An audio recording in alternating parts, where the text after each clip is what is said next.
Écoutez, j'ai vu, quand je dis j'ai vu, ça fait partie de mon travail et donc dans le counseling pastoral, j'en vois de toutes les couleurs. J'ai vu une femme mariée, ayant son mari, ayant sa vie, avec ses enfants, mais jalouser sa copine mariée.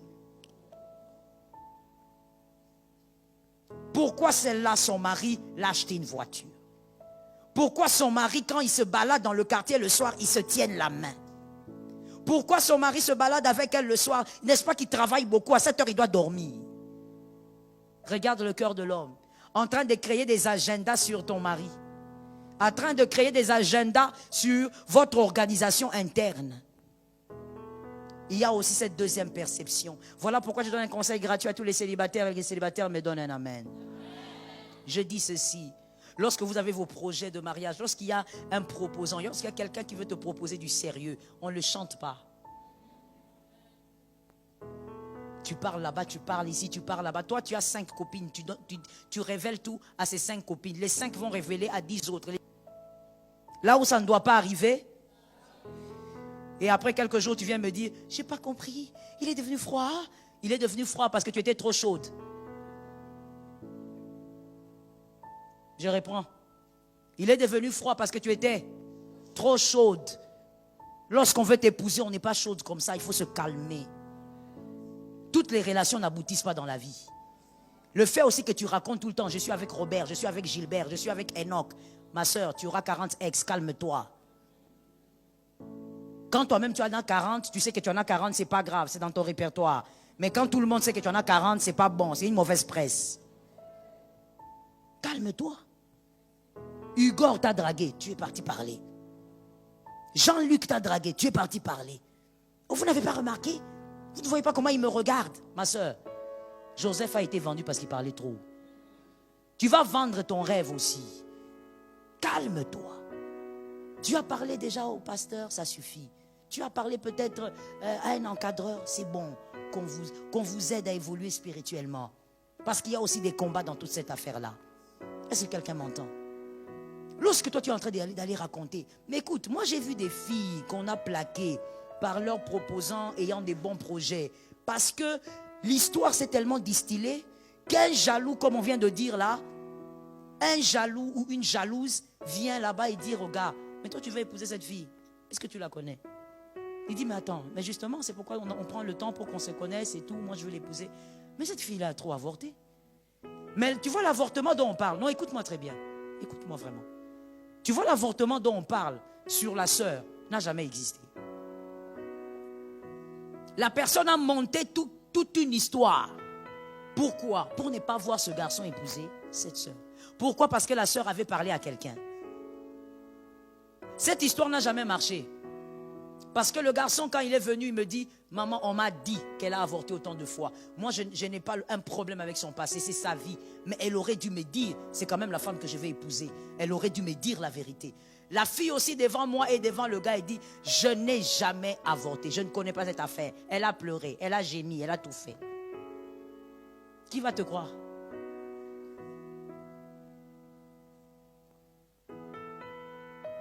Apprends à fermer ta bouche. En ce qui concerne ta vie, ils ont des projets contre toi.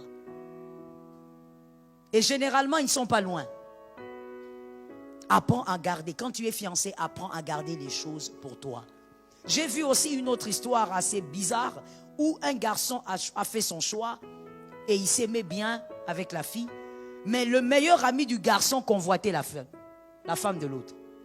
Et il a tout fait. Et ces couples-là n'ont jamais existé. Moi, je les trouvais aussi très beaux ensemble. Et puis, ils avaient une bonne spiritualité. Mais ils ne se sont jamais mariés. Parce que le meilleur ami du garçon avait aussi de l'œil sur la sœur. Voilà pourquoi j'ouvre aussi une parenthèse. Vous aussi, les célibataires, ou vous qui êtes dans une situation où vous vous engagez. Ton fiancé, c'est un seul homme. L'ami de ton fiancé n'est pas ton fiancé. Et je veux même dire que l'ami de ton fiancé n'est pas ton ami. Toi, tu as rencontré le garçon avec son ami. Toi, tu es venu entrer là-dedans, tu te fais ami. Tu te fais ami comment? Là où ils se sont rencontrés, tu ne sais pas. Tu veux exagérer dans ton zèle. Ma soeur, quand tu exagères dans le zèle, en croyant que c'est ça qui va te permettre de te marier, tu vas tout abîmer. Est-ce que quelqu'un m'entend? Que l'ami de ton mari reste l'ami de ton mari. L'ami de ton fiancé reste l'ami de ton fiancé. Si toi tu veux des amis, crée-toi des amis. Mais ne va pas t'accrocher aux amis de ton mari. Non, je veux être la bonne femme. Être la bonne femme, ce n'est pas de cette manière-là. Tu vas créer un désordre.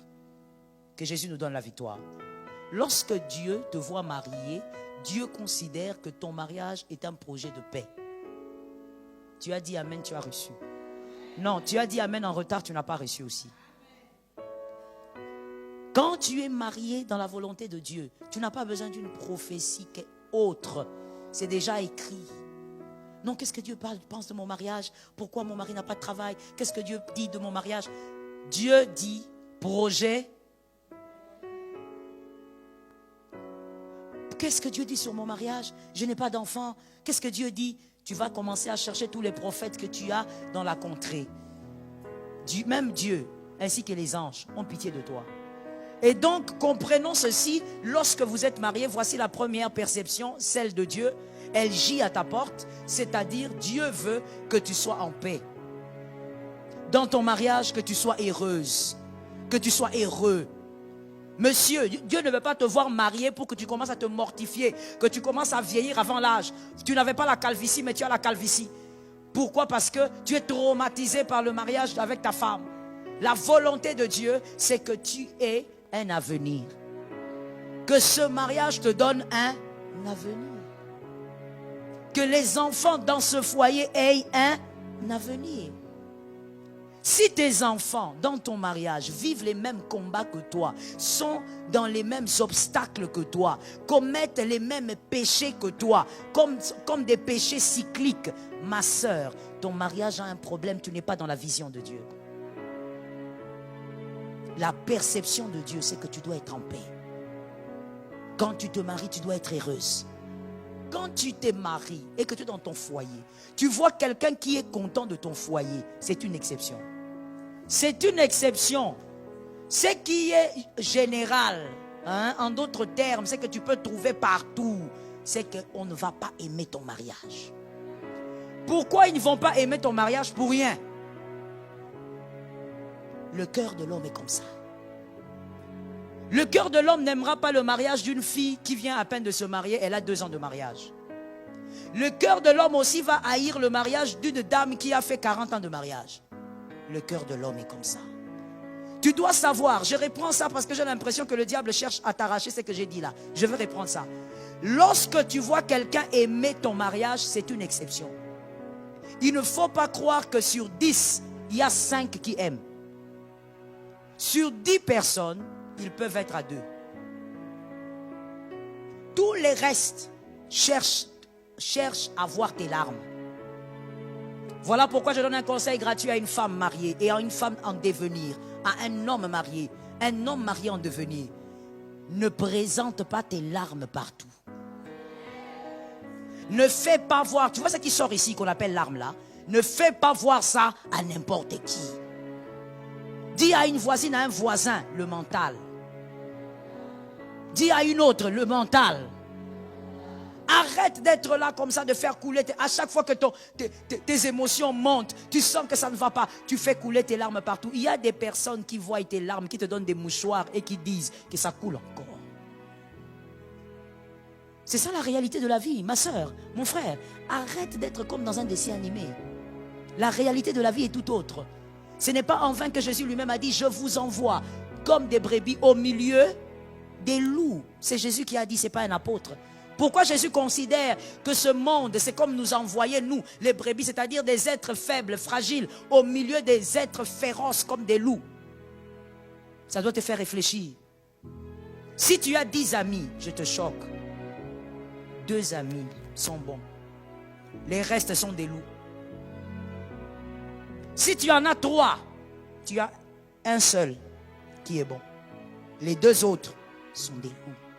Parce que le cœur de l'homme est compliqué. Que quelqu'un me retienne bien, regarde-moi très bien. Pendant que tu me regardes, qu'une onction te change. Et qu'une onction te permette maintenant d'acquérir une autre sagesse. Que quelqu'un me dise sagesse. Écoute-moi très bien. Pourquoi le cœur de l'homme est compliqué? Parce que quelqu'un qui est bien aujourd'hui peut devenir mauvais demain. Il y a des personnes qui sont bien aujourd'hui avec toi parce que tu as la situation que tu as. Le jour où ton mari aura une promotion, le même cœur change. Mais c'est la même copine d'enfance avec qui tu étais. Je dis maintenant ça pour un homme intelligent et une femme intelligente va capter la phrase. Il y a donc des cœurs qui ont une certaine bonté au gré du vent. Je le dis autrement. Il y a des cœurs qui sont bons au gré de la situation. Il y a même des cœurs qui sont bons au gré de tes poches. Quand tes poches commencent à s'augmenter, le cœur aussi commence à changer. Et généralement, ce sont des personnes dangereuses. Pourquoi? Parce que comme elle a toujours été avec toi, tu ne verras pas son cœur changer.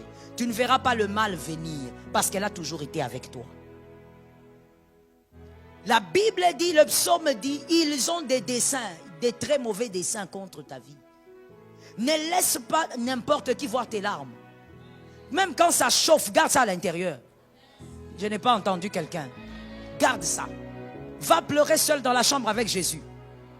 Si tu as envie de pleurer avec ton mari, pleurez. Mais ne montre pas tes larmes à n'importe qui. Parce qu'il y a des personnes, plus tu pleures, plus elles sont en train d'aller raconter. Elle a commencé à pleurer, premier épisode. Toi, tu penses que ce sont des gens qui te soutiennent. Et là, elles vont te dire, je te soutiens dans la prière. Mais la vérité, c'est que dans son cœur, elle s'est dit, épisode 1. Tu vas voir jusqu'à l'épisode 10. L'acteur principal va mourir. Ça, c'est le cœur de l'homme. Il regarde, il dit, mais pourquoi elle est dans ce mariage? Des gens qui aiment te voir marié, qui aiment te voir dans ton foyer. Voilà les personnes qui t'aiment. Ils veulent te voir rester dans ton foyer.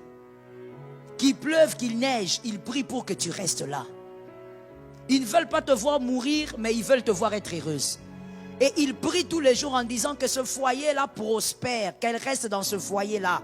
Qu'elle ne soit pas divorcée, qu'il ne soit pas divorcé, qu'il ne change pas de mari en mari, mais qu'elle reste dans ce foyer.